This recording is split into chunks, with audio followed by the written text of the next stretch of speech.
Hey Rebel Rouser, I'm Alan Voivod, and this is Star Wars 7 by 7.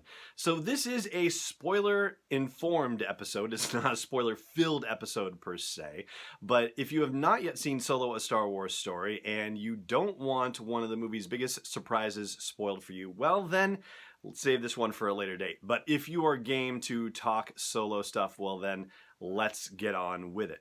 Here is the deal. There was a character that showed up at the very end of Solo: A Star Wars Story via hologram, as some of these reveals often happen.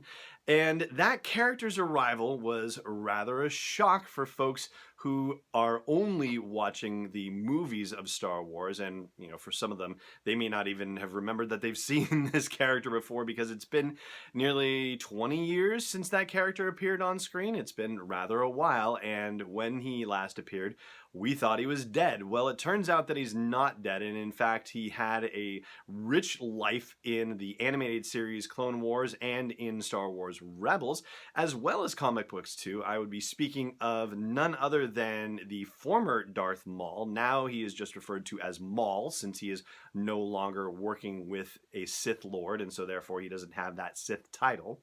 Now, Maul is not a stranger to the criminal underworld. In fact, he founded an alliance of criminal organizations called the Shadow Collective back in the days of the Clone Wars, and that organization's goal was to take down not only the Galactic Republic, but also the Confederacy of Independent Systems, aka the Separatists. And so that was an alliance between Black Sun and the Hutts and all of these other outfits, which unfortunately fractured when they couldn't get the job done. But apparently Maul has decided to continue dabbling in criminal activities, and so now we find out, thanks to Solo: A Star Wars Story, that he is pulling the strings behind Crimson Dawn. But back to the main idea at hand.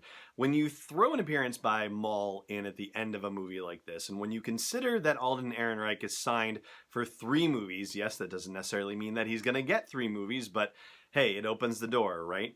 And you get word that a Boba Fett movie of some kind may be back on track, as was announced by Boris Kitt of The Hollywood Reporter, and also confirmed via other inside unnamed anonymous sources by Anthony Bresnikan at Entertainment Weekly. Yeah, let's just double check ourselves on the word confirmed. Sources are confirming it, but Lucasfilm has not confirmed it, so it is not official yet. But when there's talk about the Boba Fett movie being in the works again, and the rumor about a Kenobi movie being dusted off and dragged into the light again, and I should tell you, in case you are not reading any of the new comics, that what Obi-Wan has to do with any of this could be the fact that he is being depicted as a thorn in the side of Jabba the Hutt, even while he is hanging out in solitude and secrecy on Tatooine. So there is some potential for an involvement of Obi-Wan Kenobi in a story like this, especially when you also have Alden Ehrenreich as Han Solo at the end saying, hey, we heard about this big-time gangster hiring for a job, and at first, with all of the teasers and trailers, we thought this was supposed to be about Dryden Voss, but nope, it seems like it's a big hint for Jabba the Hutt. Well, the pieces start coming together, and it starts to look something like a Scoundrels Cinematic Universe, where we have movies about Boba Fett and Obi-Wan Kenobi, where Jabba the Hutt could be involved in both of them, and with Maul being involved now thanks to Solo: A Star Wars Story, well, now we have some very intriguing possibilities happening. And one other exciting potential for this whole situation is that it may mean we'll get more than one Star Wars movie a year in future years. Why, might you ask? Well, Rian Johnson is working on his own trilogy, and D.B. Weiss and David Benioff are working on their own series of Star Wars movies.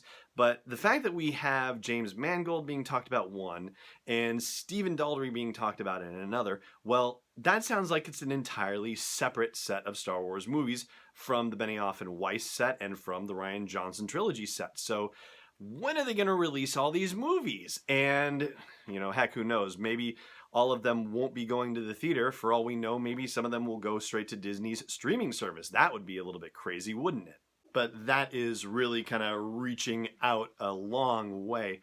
For now, though, it's just really intriguing that For all the dismissal that Solo: A Star Wars story has gotten as, being a comparatively light story, or being competent or sincere or otherwise, not a huge event movie or anything like that, Solo may actually be more of an event movie in its own way than any of us ever expected. And we're just going to have to wait to see how all of this develops with Boba Fett and Obi-Wan and heaven knows who else. And that is going to do it for today's episode of the podcast. Do check out the audio version over at sw7x7.com/iTunes or wherever you like to listen to podcasts for Last Jedi Trivia. I'll be doing that over there. But for now, it just remains for me to say thank you so much for watching, and may the Force be with you wherever in the world you may be.